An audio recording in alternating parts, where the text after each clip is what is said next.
Bonjour Nicolas. Bonjour Raphaël, bonjour chers internautes, c'est notre cérémonie d'ouverture à nous. Et pour clôturer, évidemment, une cérémonie de fermeture. On Ex- aura en tout cas la bonne volonté et la volonté tout court d'informer, de réinformer, bien évidemment. On ne cessera, je l'espère, de progresser au fil des émissions. Euh, c'est une première. Je voudrais bien faire preuve de toute la mansuétude nécessaire quand on commence comme ça un format long, un format comme vient de l'expliquer Raphaël, qui traitera d'abord et un échange tel que vous avez été habitué à l'entendre sur nos séquences du midi sur GPTV Information, et puis après toujours une chronique financière, peut-être rapidement deux chroniques financières, une qui sera plutôt macroéconomique, l'autre plutôt microéconomique. Mais là, on traitera sur l'actualité financière. C'est pas compliqué. Il y a quand même eu un mini crack boursier qui est venu du Japon, donc toutes les tendances baissières. Arnaud Biéguin, notre expert, le traitera. Et puis nous aurons un invité, très vite deux invités dès demain. Et aujourd'hui, donc, l'invité principal, une sorte de grand angle, pour ceux qui sont habitués à l'émission de géopolitique profonde, le Libre Journal sur Radio Courtoisie, c'est un peu ce format. Mais ce format va bien sûr évoluer au fil du temps pour être de plus en plus riche, de plus en plus divers et variés, bien évidemment. Et nous aurons donc Pierre-Antoine Plaquevent, le géopolitologue, avec lequel on reviendra, parce qu'il connaît bien aussi le sujet, il avait commenté la cérémonie d'ouverture, il commentera avec nous la cérémonie de fermeture, et puis les sujets évidemment d'actualité sur le plan international, qui ne manquent pas d'arriver, puisque ce n'était finalement un entracte, une parenthèse. Ces JO, avec le soi-disant message de paix et d'amour, et place à la guerre. Il y avait la guerre avant, il y avait le désordre avant, il y avait l'anarchie avant. Vous aurez la guerre après, le désordre et l'anarchie. De la même façon, bien évidemment, rien n'a changé. Je ne vois pas comment d'ailleurs il eût pu en être autrement, mon cher Raphaël. Absolument. Donc pour cette cérémonie d'ouverture de la matinale de Géopolitique Profonde, désolé, vous n'aurez pas deux femmes à barbe, mais deux hommes à barbe qui seront là pour Mal rasé en tout cas. pendant toute l'émission. Donc servez-vous votre café. N'hésitez pas évidemment à mettre le pouce, à partager la vidéo. Nous allons faire cette émission donc jusqu'à 9h30, comme on vous l'a dit. Là, on va parler un petit peu de l'actualité internationale, évidemment aussi française. Vous amenez nos premiers commentaires sur cette cérémonie de clôture. Et ensuite, évidemment, donc comme on vous l'a dit, on aura donc Arnaud Biéguin qui sera présent pour une chronique financière. Vous aurez en fait tous les jours ce qui représente le cœur de Géopolitique Profonde, c'est-à-dire des analyses de fond sur la situation internationale, sur un plan évidemment géopolitique, mais aussi l'importance financière. Vous savez, nous nous concentrons énormément sur ça. Nous faisons du mieux que nous pouvons pour essayer de vous former, de vous informer sur la nécessité d'être autonome et de viser une décentralisation, ne plus dépendre des banques et essayer de protéger votre patrimoine. La situation économique est grave, elle est très complexe à gérer et surtout c'est le nerf de la guerre. Et on sait très bien quel est le projet à la fois du gouvernement et de l'oligarchie bancaire, c'est de vous priver un maximum de vos biens pour vous donner le moins d'énergie possible pour être libre. Voilà, et nous aurons évidemment donc des invités qui viendront tous les jours. Là, on aura le camarade Pierre-Antoine Plaquevent qui sera présent donc à partir de 8h, donc dans quelques minutes. Et évidemment, on aura de plus en plus d'invités, chaque jour des invités de marque pour traiter des dossiers de fond. Alors, donc, Nicolas, eh bien, parlons directement, mettons les pieds dans le plat, je pense, c'est-à-dire la fameuse cérémonie de clôture, une cérémonie de clôture qui, selon beaucoup de gens, on s'attendait à avoir directement Lucifer qui arrive sur Terre, on s'attendait à avoir un show complètement woke, satanique ou autre, et finalement, eh bien, on a eu une cérémonie très ennuyeuse, une cérémonie longue. On a eu donc le fameux Thomas Joly, l'organisateur, qui a donné donc la possibilité au fameux danseur qui s'appelle Arthur Cadre, si je ne me trompe pas, qui a pu faire son show vêtu d'une armure dorée descendant du ciel. Et ensuite, eh bien, on a eu droit donc à une série de concerts, de pop, de musique anglo-saxonne qui n'avaient aucun sens en termes de transition. Donc Nicolas, quel est ton ressenti général déjà sur cette cérémonie de clôture avant de se concentrer sur différents points précis? Alors on avait justement, moi j'étais extrêmement intéressé par cette cérémonie de fermeture, auquel je n'attendais rien en particulier, si ce n'est que il y avait eu cette cérémonie d'ouverture avec une somme considérable de symboles ou contre-symboles utilisés, d'invocations. Ça avait été particulièrement riche de choses parfaitement détestables, mais en tout cas extrêmement riche, avec un chevalier de l'Apocalypse indéniable, on ne peut pas. Et puis le mensonge permanent, évidemment, puisque ça c'est la seule chose qui est restée avec la cérémonie de fermeture, c'est-à-dire on présente quelque chose qui est évident et on contredit en disant c'est pas du tout ça, vous avez mal vu, c'est pas un chevalier de l'Apocalypse, ce ne sont pas des ailes d'un ange déchu, ce n'est pas la scène, ce n'est rien de tout ça, c'est uniquement ça, vrai dans votre imagination dérangée, c'était pas du tout ce que l'on voulait entendre. Il l'assumait sans l'assumer et mentait à volonté.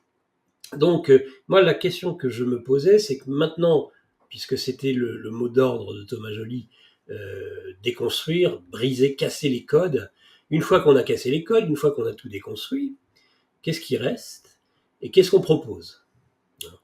C'est-à-dire que c'est bien beau d'imaginer un monde la disruption, donc la notion de disruption, à la différence de la notion de révolution, elle est bien pratique, la disruption, je le dis souvent, puisque dans la disruption, finalement, contre la révolution, les révolutions dévorent leurs propres enfants. Parce qu'on ne sait pas de quoi sera fait demain quand on se lance dans une révolution. Disruption, c'est pas du tout le cas. On sait très bien ce qu'il y a derrière, mais seuls les initiés le savent, seuls ceux qui ont initié la disruption savent ce qu'il y a derrière. Donc moi, je voulais commencer à voir l'envers du décor. Je m'étais dit, cette cérémonie de fermeture est une ouverture, c'est une porte. Et sur quoi va-t-elle s'ouvrir? Et ben si, on a vu exactement ce qu'il y avait à voir, c'est-à-dire, et je trouve que c'est saisissant d'effroi. Donc je suis là-dessus, je est très d'accord avec toi, mais attention à ne pas négliger, dire que oui, c'était parfaitement ennuyeux, mais parce qu'en fait le décor était sombre. Il n'y avait, Thomas Joly avait dit, on fera cette cérémonie, ça sera la cérémonie de l'humain. On célébrera l'homme, l'humain, après avoir célébré les athlètes. Vous avez vu d'ailleurs qu'il n'y a aucune célébration d'athlètes digne de ce nom dans le cœur même du spectacle de Thomas Joly. Et il est toujours dans cette espèce de dénégation. Quand il était interviewé sur le service public, il a dit, mais après tout, les cérémonies, c'est pour fêter les athlètes. Mais il n'est jamais question d'athlètes.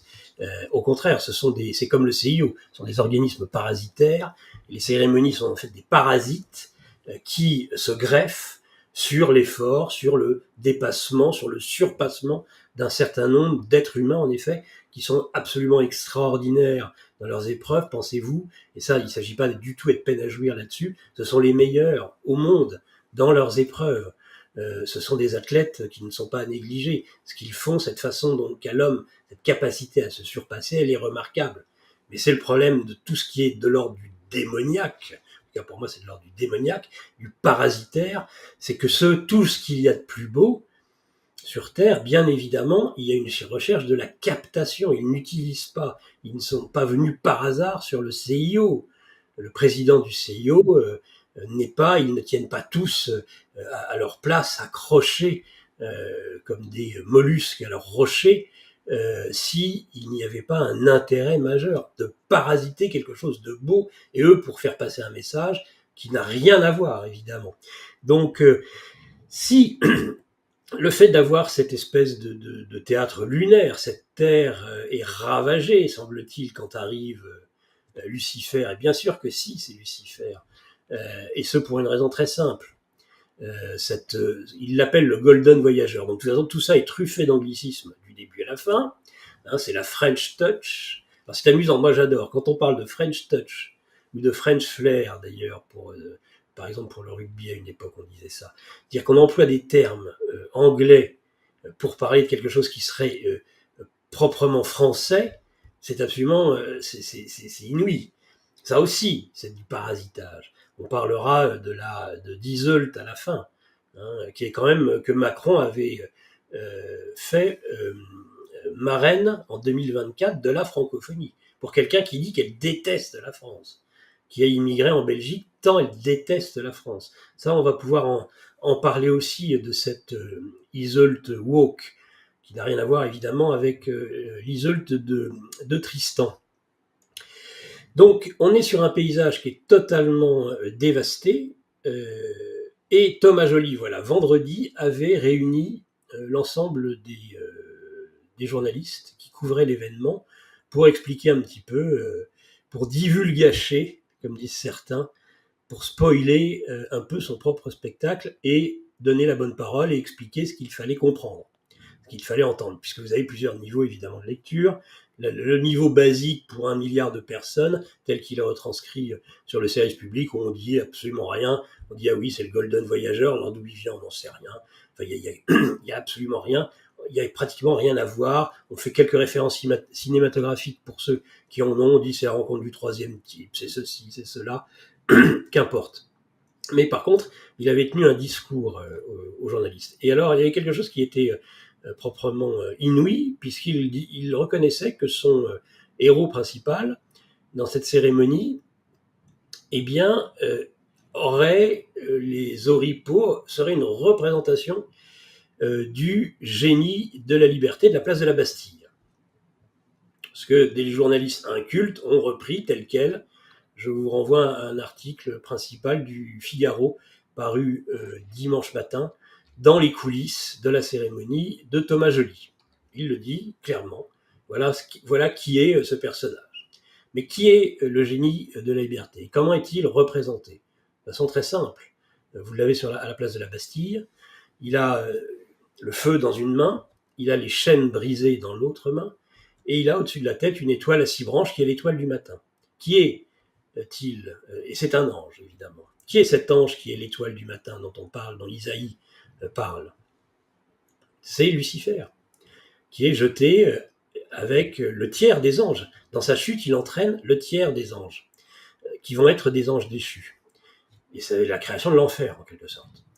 Il est projeté on sait l'importance que Joly et tous ceux qui sont les concepteurs de ces spectacles accordent à un peintre qui est Gustave Doré, dont la chute, évidemment, de Lucifer.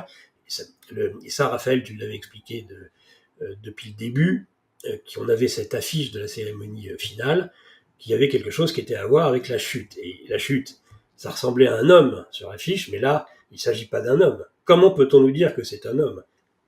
Avec ses petites ailes, ses petites antennes, alors appelez ça antenne ou corne, enfin qu'importe.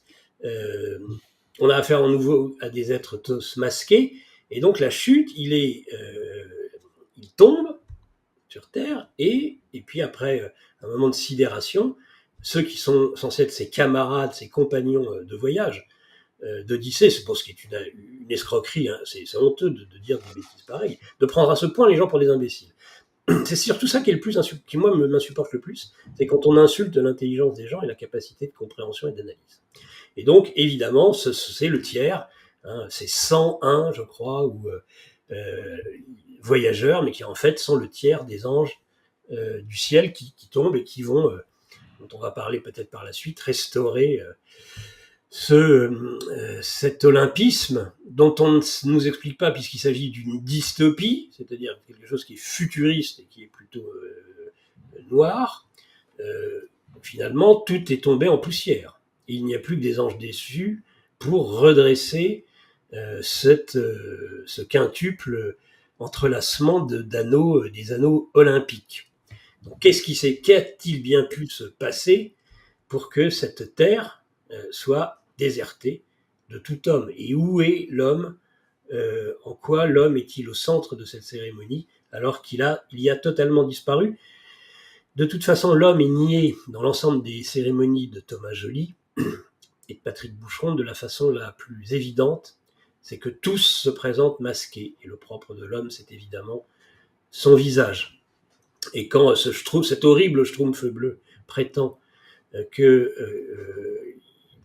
quand il est censé représenter Dionysos, que la nudité est le propre de l'homme et que c'est justement toute l'innocence de l'homme dans la nudité qui est la sienne sur la table de la scène, c'est tout à fait, encore une fois, une inversion de la vérité, puisqu'on le sait bien, et tous les tortionnaires vous le diront, il est tellement plus facile d'éliminer, de supprimer quelqu'un quand on l'a mis à nu. Pourquoi? Tout simplement, des philosophes comme Lévinas, comme Ricoeur, paraît-il, mentor de Macron, on est en droit d'en douter, l'explique parfaitement, c'est-à-dire que nu, le visage ressort beaucoup moins, Et ce qui est le figuratif, le côté artistique, c'est le visage de l'homme. Or, dans ces cérémonies, ils sont tous masqués.